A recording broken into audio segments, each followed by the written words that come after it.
Point G dɔgɔtɔrɔso maa 8 olu taara retraite la ka kɛɲɛ ni décembre kalo tile 31 yɛrɛ tɛmɛnen ye. Point G baarakɛlaw farala ɲɔgɔn kan yaasa ka kɛnɛ kɛrɛnkɛrɛnnen dɔ sigi maa ninnu ye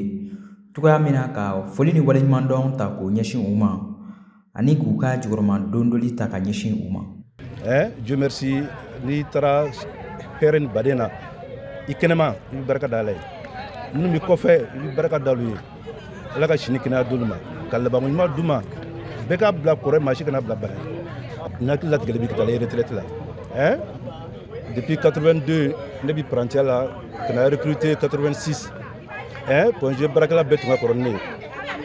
donc ni Ala y'a kɛ ne ka taa retraite la n si o tɔw kɔnɔna la tan ka taa i bɛ barika da Ala ye hôpital nin ale bɛ Ala k'a taga ɲɛfɛ dɔrɔn. Maa minnu filɛ nin ye ni u taara retraite la ni o ye sɛgɛnnafiɲɛbɔ ye an b'aw ladɔnniya k'a fɔ ko u kɛlen kɔ ka jɔnjɔn dɔ sɔrɔ ni o ye waleɲumandɛn jɔnjɔnw ye an b'aw ladɔnniya k'a fɔ ko u ye foli kɛrɛnkɛrɛnnenya ka ɲɛsin Point G baarakɛlaw bɛɛ lajɛlen ma u ka wulikajɔ ani u ka cɛsiri la yaasa ka se ka nin kɛnɛ kɛrɛnkɛrɛnnen in sigi olu yɛrɛ ka baarabila yɛrɛ kɔni o hukumu kɔnɔna na ni o bɛ wele ko retraite. Ne ye baara daminɛ Point G le 1er janvier 99 fɔ le 31 décembre la n ma gɛlɛya ye baara la n bɛ fɛn fɛn sɔrɔ baara ɲɔgɔnya na n y'a bɛɛ sɔrɔ bonya kɔnɔ ne bɛna yan fɔ diplôme tɛ n bolo mais n bɛ taa bi je suis technicien supérieur grâce à l'hôpital de Point G k'an ka cours sara k'an ta ka fɛn bɛɛ kɛ Point G de ka di n b'a ɲini u fɛ ne ɲuman taara cogoya min bɛɛ ɲuman ka taa ten an k'an bolo di ɲɔgɔn ma an ka baara kɛ an ka banabaatɔw ladon an bɛ min kɛ an t'o kɛ so ne yafara bɛɛ ma bɛɛ ka yafa ma.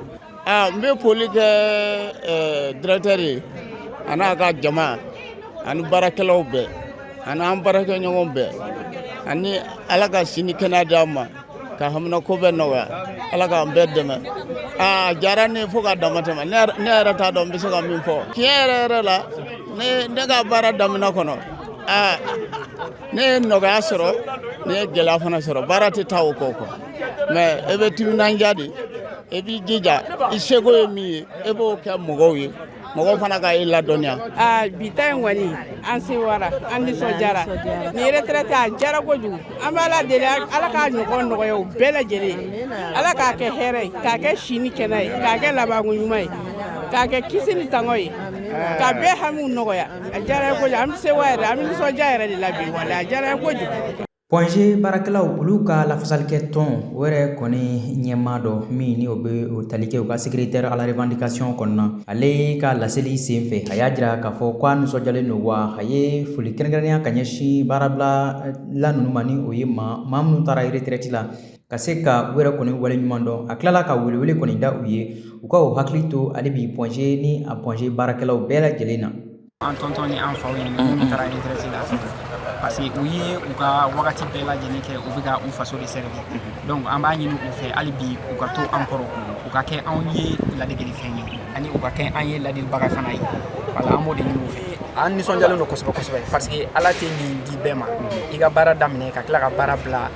ni retraite ye ka sɔrɔ i m'a bila ni saya ye i m'a bila ni bana ye donc an bɛ dugawu kɛ anw minnu yɛrɛ bɛ baara la hali bi Ala ka retraite si d'an ma Ala ka kɛnɛya di an fana ma kuma laban min bɛ ne bolo ka ɲɛsin Point G baarakɛla bɛɛ lajɛlen ma ani minnu bɛ ka taa retraite la o ye k'a fɔ baarakɛlaw u k'a bila u kunna n'anw bɛ dɔgɔtɔrɔso kɔnɔ yan an bɛ yan